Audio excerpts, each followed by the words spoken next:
All right. Hello, everyone. What up? All the rest of it. Various forms, endless forms of how are you doing? Um. So yeah, this has been it's been a while since I've done History Boys, Leaders, and Commanders. You can tell I've been putting it off because this is the second episode. The first one, if you haven't checked it out already, is about the military was is about the military experiences of President Eisenhower, which I found really interesting. There's even stuff going right back to when he was a young buck in World War One. Some of the first experienced some of the first tank battles and all the rest of it. So yeah, so anyone out there that's new to this channel, just thinking about subscribing, that kind of thing, or just hasn't got round to um, checking out these category kind of videos, I recommend you check that out because it's more than just him being a politician. It was involved in a lot of. I mean, I know war is politics, more or less. Well, most of the time. But excuse me, I just ate. Sorry about that. Um, but yeah, just learning about what he went through, battle wise. So anyway, this is about another one, about Konishi Yukinaga, who's the feudal lord who in 1592 spearheaded the invasion of Korea, and that was part of the invasion set off the Imjin War, which lasted for around 6 years. It was mostly a naval battle. Um, Japan kind of overtook most of the part of Korea, whatever it is now, um,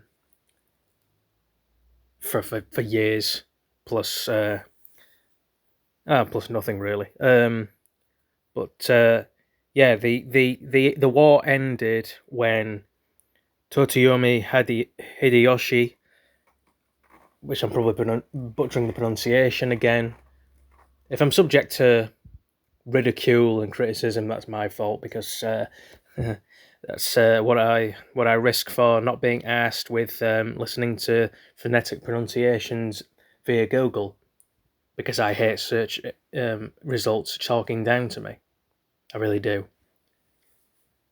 Um, but yeah, the Imjin War, 6 years after the initial invasion set up by Yukinaga, who was the vanguard of the invasion. Um, when he popped his clogs, Croaks died. But Hideyoshi, not Yukinaga. He died about 2-3 years afterwards, uh, in a ceremonial execution after a campaign or something went tits up. Anyway, I'm going to include the the source of where I got the information from anyway, so don't worry about that. He was the adoptive father of a Korean Christian called Julia, also known as Julia Ota, and I'm thinking there's a bit of a connection. I think I th- my my reasoning is that Ota. I don't think it's a proper surname that I know of. Maybe it is, or I'm thinking the surname was probably derived from the siege of Ota, which was a invasion of a rival Japanese castle in 1585. So most likely, um, she was either there and adopted, or just given that kind of name as like a bit of a uniqueness or pride thing. He was born under the original name Yakuro, um, and his Portuguese Jesuit name Agostino was, yeah, like I said, Jesuit. I mean, if you've seen the episode of the Korean, the Japan the uh, the Portuguese and Italian and Spanish-ish, well, Latin kind of words for bread on my fun facts thing, then you'll know that there was a lot of that knocking around. There were Japanese and Koreans mainly named, given italic slash Lusophone names. Lusophone is means Portuguese. It's either the Roman word, it's either the Latin word for a Portuguese speaking person, or because of the phone bit, it's probably Greek or Greco-Roman, because they all crossed over into each other at various points over thousands of years. One came from the other. Yeah, he was also adopted himself. He was raised in a wealthy merchant household, and probably under his foster father's like raising and everything like that, he decided to become a samurai and quickly rose through the ranks to the point where he was noticed by Hideyoshi. I think Hideyoshi was already like a family friend, because his mother was Magdalena, also originally known as Wakusa, was she was a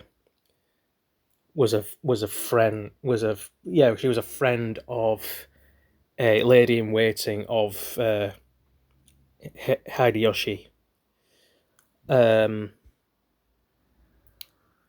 and he himself became a daimyo, or feudal lord of what was then southern Higo. That's modern day like Kyushu islands.